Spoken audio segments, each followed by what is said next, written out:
Hi, thanks for joining me today. It's Tuesday, December 22nd.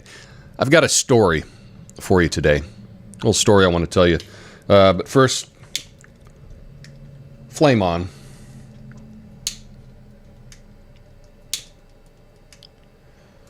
There we go.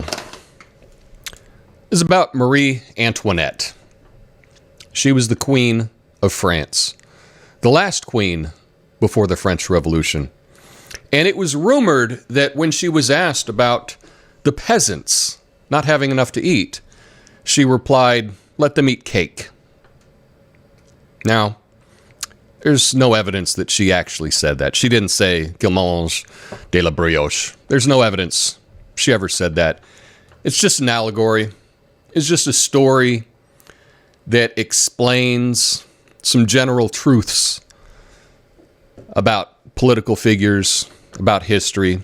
The same story has been told about other leaders throughout history as well, that they said something similar, whether it be in Persia or in China, whatever. She didn't say it. But it is illustrative that people would believe that she said that. And this story was about how out of touch she was.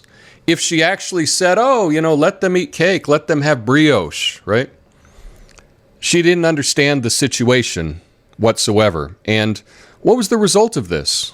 Well, she was tried, found guilty, 3 counts. She was found guilty of depletion of the national treasury. That sounds familiar.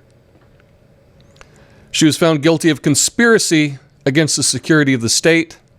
She's found guilty of high treason.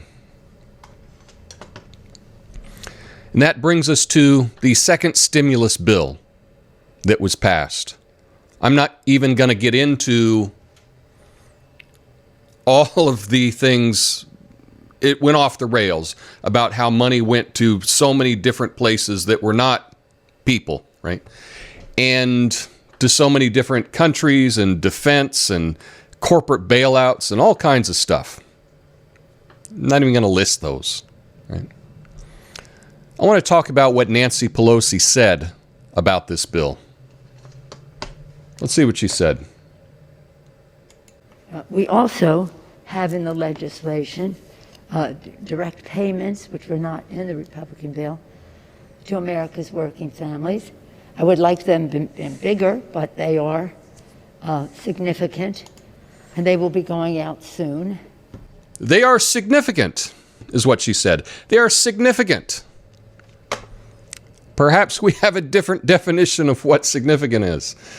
Having meaning. Having or likely to have influence or effect. Also, of a noticeably or measurably large amount. That's what significant means.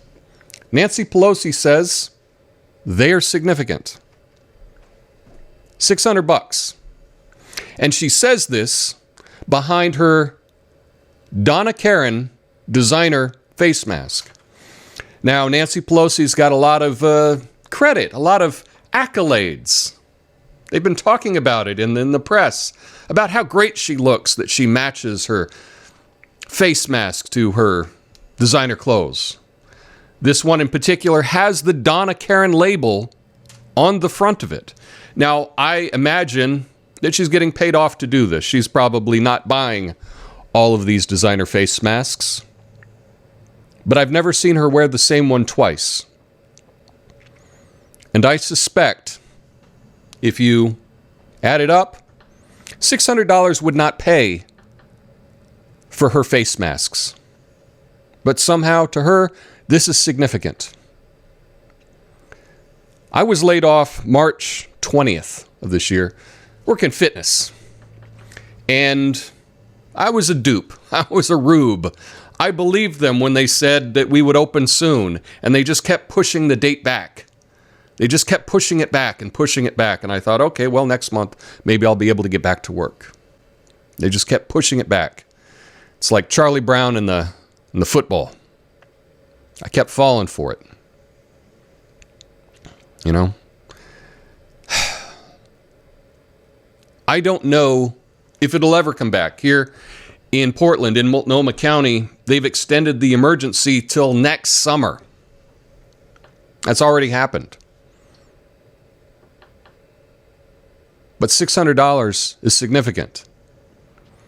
$600 wouldn't pay for my internet since I've been laid off. $600 wouldn't pay for my electricity since I've been laid off. $600 wouldn't pay for my food. It wouldn't pay for my phone bill.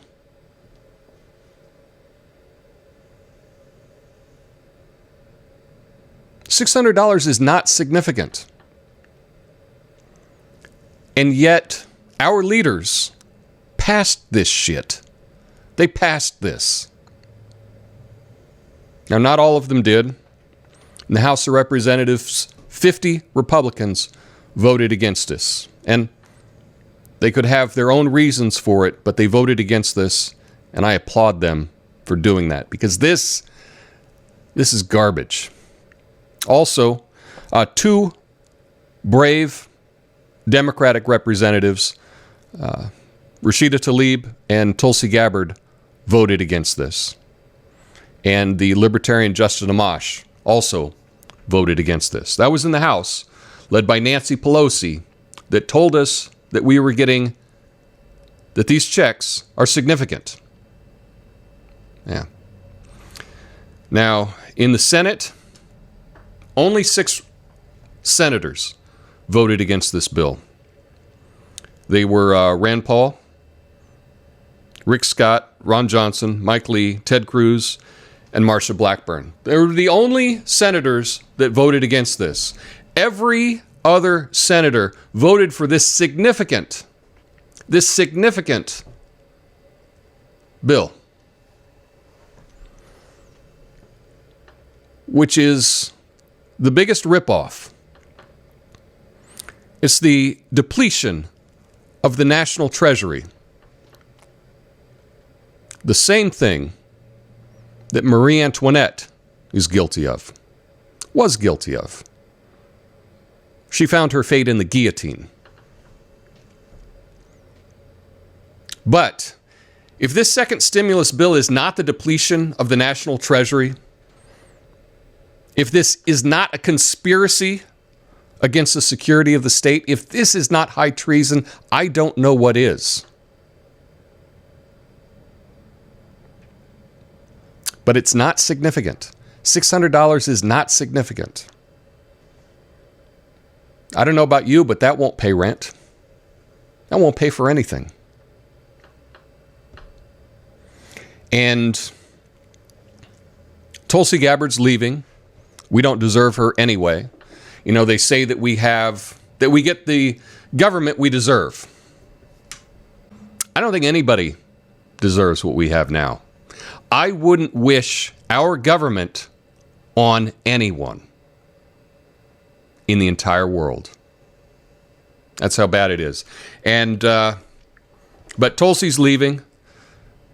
You won't have her to kick around anymore. I really think that what Nixon said when he left office is even more true today than when he said it.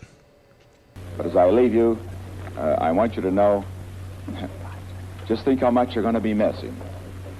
You don't have Nixon to kick around anymore. Because, gentlemen, this is my last press conference, and I hope that what I have said today will at least make television, radio, the press recognize that they have a right and a responsibility. If they're against a candidate, give him the shaft. But also recognize, if they give him the shaft, put one lonely reporter on the campaign who will report what the candidate says now and then. But I want to leave you with this video that Tulsi made explaining why she didn't want to vote for this $600 significant stimulus bill. Let me know your thoughts in the comments. Peace. I just got back from having voted on the House floor on this massive spending bill. I voted against it, and I wanted to tell you why. First of all, this bill was over 5,500 pages long. We received the text of this bill at approximately 2:30 this afternoon, and we're told we'd have to go and vote on it just a few hours later. There is no way that anybody in Congress had the opportunity or the time to go through and read this bill to know exactly what was in it. I've been here long enough to see how provisions are snuck into these bills literally in the dark of night without any announcement, without telling anyone what is in it, and then rushed through in the manner that we have just seen tonight.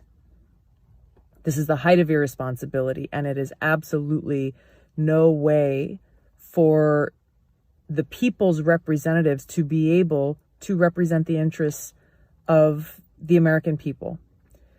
The second thing is the central part of this bill was supposed to be about providing direct COVID relief to the American people who are struggling and who need help the most. This bill dished out hundreds of billions of dollars going towards special interests, going towards the military-industrial complex, going towards foreign countries, meanwhile saying, here's what's left for you. You get $600. I'll tell you, in Hawaii, that in most cases won't even cover 25% of your rent.